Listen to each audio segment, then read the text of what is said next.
CFO Umar Agia over alleged $7.2 billion refinery rehabilitation fraud, and Chief of Defense Staff Musa blames escalating security threats on worsening poverty hunger. Do you love and care about Rstv and a peace? Let's build and take it to greater heights, for this is a task we must accomplish. Now the details of our report. Rstv Administrator Vice Admiral retired Ibokete Ebas has promised continuous support of the state government to security agencies to enable them achieve their mandate of securing life and property in the state. Vice Admiral Ebas reaffirmed the commitment when participants of Nigerian Navy Welfare College Course 9, who are on a study tour to the state, paid a courtesy visit to Government House in Port Harcourt. Tamunobara Bibulubo has the rest of this report. The study tour is a component of the warfare course as part of curriculum of the Nigerian Naval War College to expose participants to issues of national security with emphasis on operational level engagement. On this visit to Rivers State, the Secretary to the State Government, Professor Bibia Loki Wurka, received the course 9 participants on behalf of the Administrator, Vice Admiral Retired Ebok Ete Ekwe Ebas. He applauded them for exploring the use of modern technology in maritime security operations to protect not only the national assets, but coastal communities of Niger Delta, and also ensure sustainable economic development of the country. Vice Admiral Ebas said Rivers State is ready to collaborate with federal security agencies within the state with strategic investment in infrastructure and cooperative frameworks that will enhance safety on land and at sea. Rivers State remains a willing partner in the endeavor. We are committed to supporting all federal security agencies in the operations within our territory, and we will continue to invest in strategic infrastructure and cooperative frameworks that enhance safety on land as well as at sea. I trust that your time here will be both enlightening and productive. May this study tour deepen our collective resolve and broaden the horizons of our capabilities. As you engage with stakeholders, inspect facilities, and deliberate on best practices, be assured of our full support and hospitality. The Commandant of the Nigerian Naval War College, Rear Admiral Akilola Oludude, said participants of the Naval Warfare Course 9 are in Rivers State to conduct field study guided by the team, optimizing technology for effective maritime security operations to improve their maritime activities. During the course of this week, the participants will interface with key stakeholders across military operations commands, other security agencies, and selected public and private organizations operating in the state. This engagement will serve to deepen understanding of the complexities and efforts of the various organizations at optimizing technology for enhanced maritime security in Rivers State and by extension Nigeria at large. Tamunobarabi Ibulubo, Rstv News. A thrilling clash of titans marked the opening of the annual Eta Upata Wrestling Festival in Ahoda East Local Government Area of Rivers State. Oboka Umeda captured the moment at Edoha community and reports that the ceremony was organized by His Majesty Felix Otuwariku, the King of Upata Kingdom. Let's report.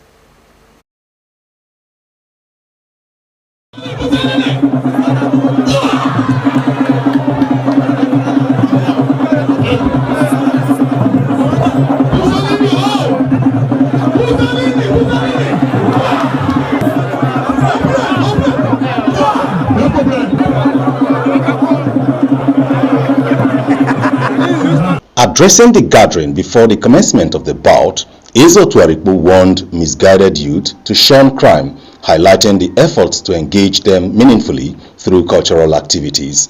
The custodian of Opata culture and tradition emphasized the importance of traditional wrestling in promoting Opata's cultural renaissance, urged brother kings to strengthen cultural ties and addressing security. The initial Opata Loeto Le Nye Udu Opata III called on traditional rulers to leverage their influence to promote peace, resolve conflicts, and tackle insecurity, stressing the need to preserve the culture as he warned those illegally carrying firearms to surrender them or face the consequences. Wrestling is an ancient game that cut across all the 99 communities in the Ekwe ethnic nation. We are expanding the Opata wrestling to, at a point, it becomes a major source of tourism to Opata Kingdom.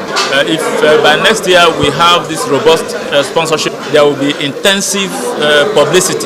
A lot of people will understand the cultural and customary values attached to this wrestling, and will have more larger audience that will participate in the wrestling. Top traditional rulers and critical stakeholders attended the event, including Eze Kelvin Ngozi Anugo, Eze Belogbo III, Akalaka the 12th, who declared the ceremony open. The one-day festival featured competitive wrestling, cultural parades and festivities showcasing Opata's rich cultural heritage. What you're seeing today signifies its unity and love for each other.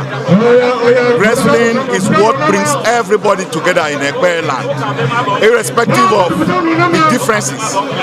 But when it comes to wrestling, everything is set aside because they had to work together. The advice I have for the youth is that they should show courtesy. All of them should come back home so that the Commissioner of Police can grant them amnesty. Because we have to receive them. They are our children. So we don't expect people to exhibit unnecessary prowess, but they will show their skills. My advice to the youth is to live a responsible life so that their glory in God will emerge, for them to accomplish their purpose of creation. It's a thing of joy for us to gather here today and have all of us united as one people. So Ogbuka Umeda, Rstv News.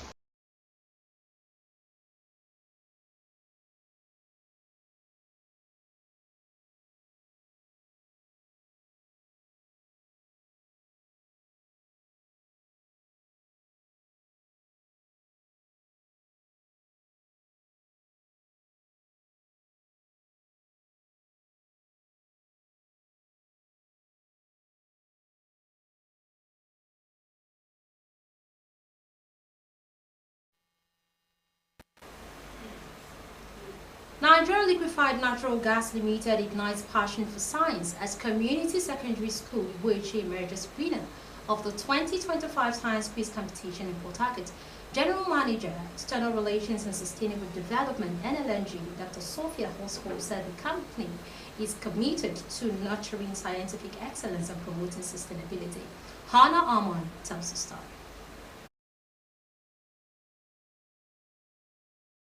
Dr. Horsford said the world is moving fast towards greener energy and Nigerian LNG is proud to be leading the shift, noting that through the quiz competition, they are not only investing in education, but inspiring scientists, engineers, and innovators of tomorrow. The GM External Relations stressed that science is the heartbeat of progress. Hence, the company provides and supports platforms where young minds can discover their potentials, explaining that over 200 public secondary schools have benefited from the competition since inception.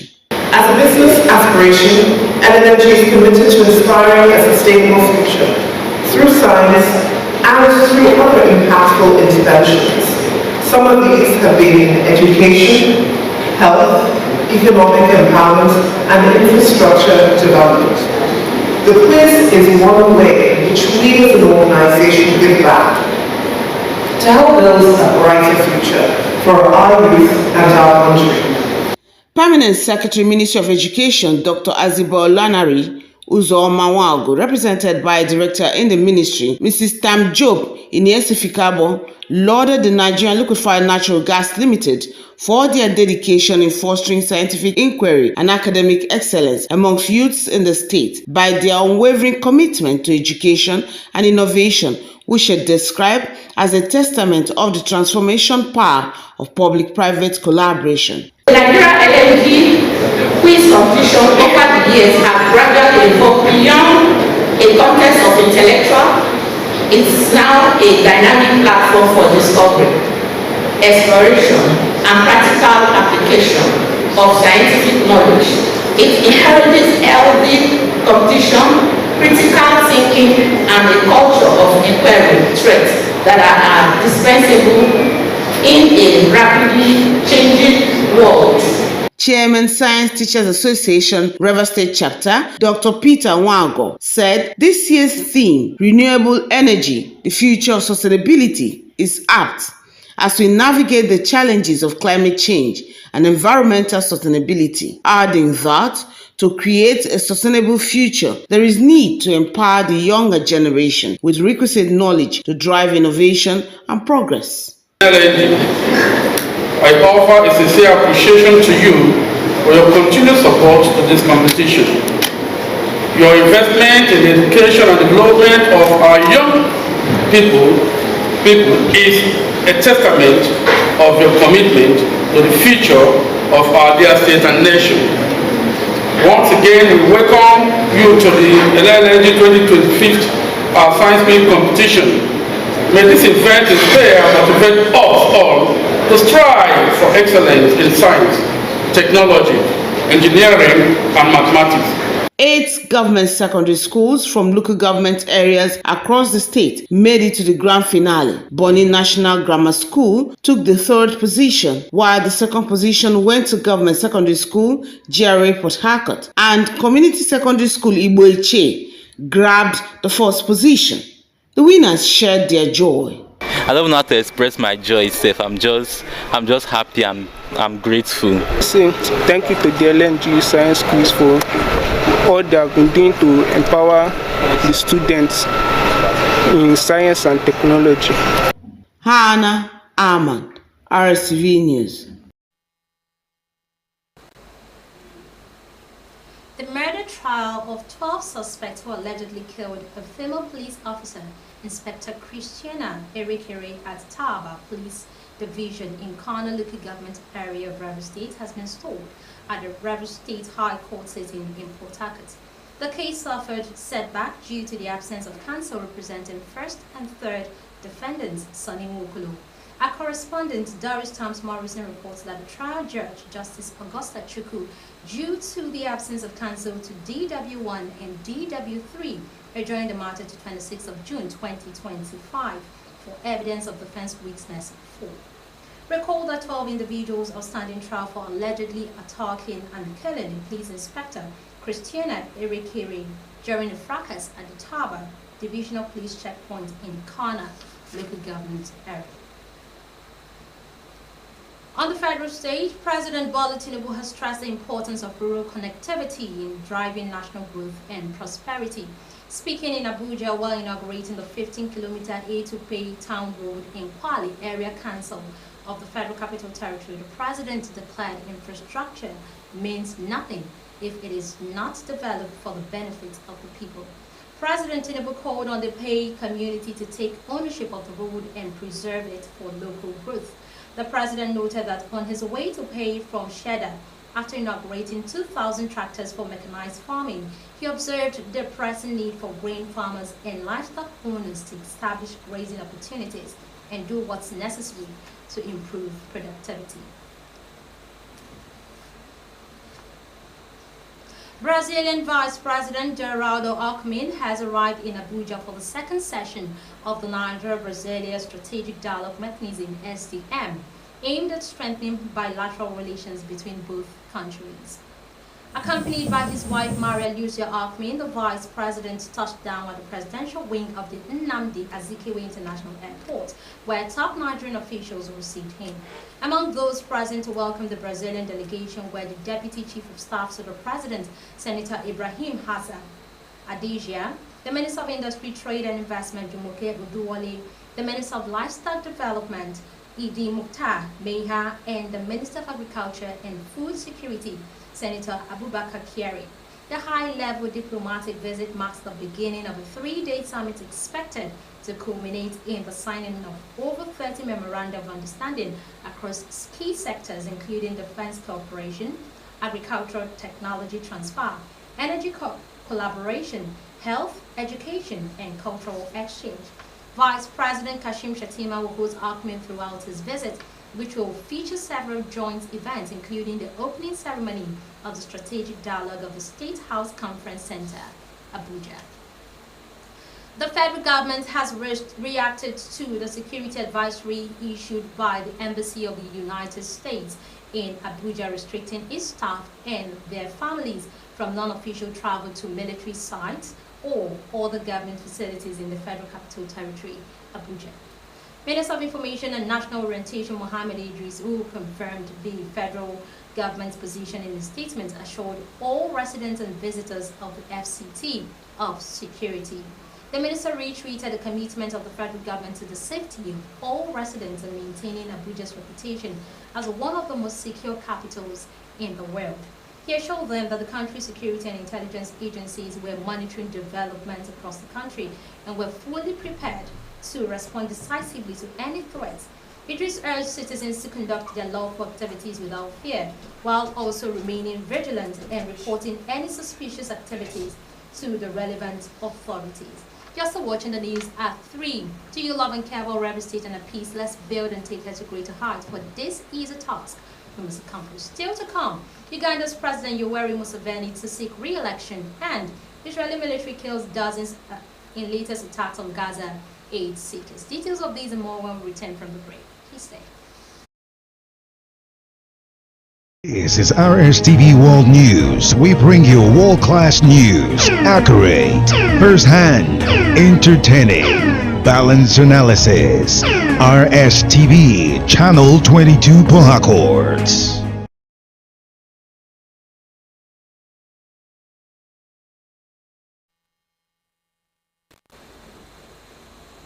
You're welcome back. The House of Representatives has directed the Nigerian Customs Service to start the collection of the Comprehensive Import Suspension Scheme levy with effect from June 30, 2025. The Chairman House Committee on Customs and Excise, Leke Abejide, issued a directive in Abuja during the 2024 budget performance review of 6.11 trillion naira and 2025 budget defense of proposed 6.58 trillion naira. This is just as the African Democratic Congress lawmaker disclosed that the committee would hold a joint sitting with the Senate Committee on Customs and Excise as well as the Minister of Finance and Economy, Wale Edun.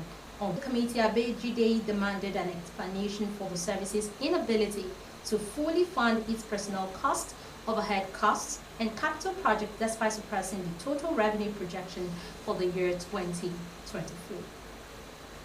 The Chief of Defense Staff, CDS General Christopher Musa, has blamed the escalating security threats across the Federation on the widening length of poverty and hunger in the country. General Musa stressed that poverty and hunger have escalated beyond social issues and now past serious national security threats. The defense chief made these remarks at the official opening of the 14th National Security Seminar organized by the Alumni Association of the National Defense College in collaboration with the Office of the National Security Advisor in Abuja.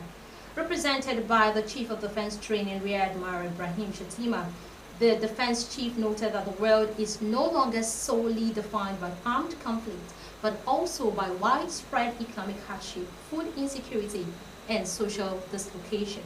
General Musa stressed that the disruption of farming communities and illegal occupation of farmlands contributed to food inflation, displacement, and mass migration, thereby destabilizing both the economy and national cohesion.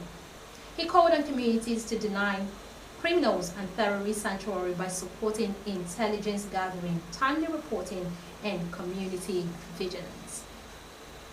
Inspector General of Police Kayode Igbetokun has refuted claims that security agencies manipulate election outcomes in Nigeria, insisting such allegations are baseless and unfair. Speaking at the 3rd National Democracy Stakeholder Summit in Abuja, Igbetokun said the police will remain impartial actors during electoral exercises with no role in determining and influencing vote counts. Represented by the Commissioner of Police for the Federal Capital Territory, Adewale Ajao, the police chief clarified that the role of officers during elections was strictly limited to maintaining order and securing the process. The remarks come amid lingering controversies from the 2023 general election, where both the opposition and the ruling All Progressives Congress accused each other and election stakeholders of complicity in widespread irregularities. Igbetukun stressed that the police were constantly working to build professionalism through collaboration and capacity building. Inspector General of Police also addressed growing calls for the federal government to grant citizens the right to bear arms, warning that such a policy would escalate violence rather than curb it. A former chief financial officer of the Nigerian National Petroleum Corporation Limited, Umaraj Yaisa, has been arrested by operatives of the Economic and Financial Crimes Commission (EFCC) over alleged fraud. A source at the Commission's headquarters in Abuja disclosed that he was arrested in connection with alleged $7.28 billion fraud concerning the rehabilitation of the Kaduna, Warri, and Port Harcourt refineries. Also in the custody of the EFCC is the former managing director of Warri Refinery, Jimoh Olasunkomi. The report added that Ajia, who was in charge of release of funds for the turnaround maintenance of the 3 refineries, as well as all the key officials involved in the maintenance and other officials involved in other key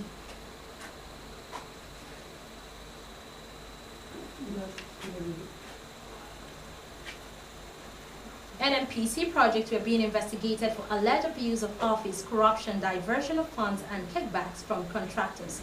Other officials involved were Managing Director of Warri Refinery, Tunde Bakare, former Managing Director of Port Harcourt Refinery, Ahmed Adamu Diko, and former Managing Director of Port Harcourt Refinery, Ibrahim Monde Onoja. The Federal Airport Authorities of Nigeria has announced plans to increase tariffs for all service providers operating at its airport as part of efforts to improve revenue generation. Speaking during the Directorate of Commercial and Development Stakeholders Engagement Forum in Lagos, the Director of Commercial and Business Development Fund, Adegbola Ogunbiade, said the authority will phase out all cash transactions at payment points, moving toward a fully automated and contactless payment system. Agunbiade assured all that FAN would notify service providers early enough before implementing the tariff increase. FAN disclosed that 92% of its current revenue comes from aeronautical sources, while only 8% is derived from non-aeronautical activities, a stark contrast to global standards where non-aeronautical revenue counts for over 40% in many developed countries. This shift, the agency said, marks a critical step in modernizing its operation and rebalancing its revenue structure. On the foreign scene, Museveni is expected to formalize his bid for his party's nomination on Saturday, according to Tanga Odoi. The chairman of the NRM's electoral body, the president, will pick up expression of interest form for 2 positions, one for chairperson of the party and the other to contest if he is given the chance for presidential flag bearer, Odoi said in a press conference. Museveni's biggest opponent in the 2026 poll should be Bobby Wine. A single-turned politician came second in the 2021 elections but claimed the results were fraudulent. Wine has already said he intends to run again next year. Museveni has shrugged off recurring accusations from human rights groups and opposition leaders that he maintained his grip on power through patronage and intimidation. He claims his long reach due to lasting popular support. In the world of sports, the historic Rangers International Football Club of Enugu is taking a bold step towards gender inclusion and football development as the club prepares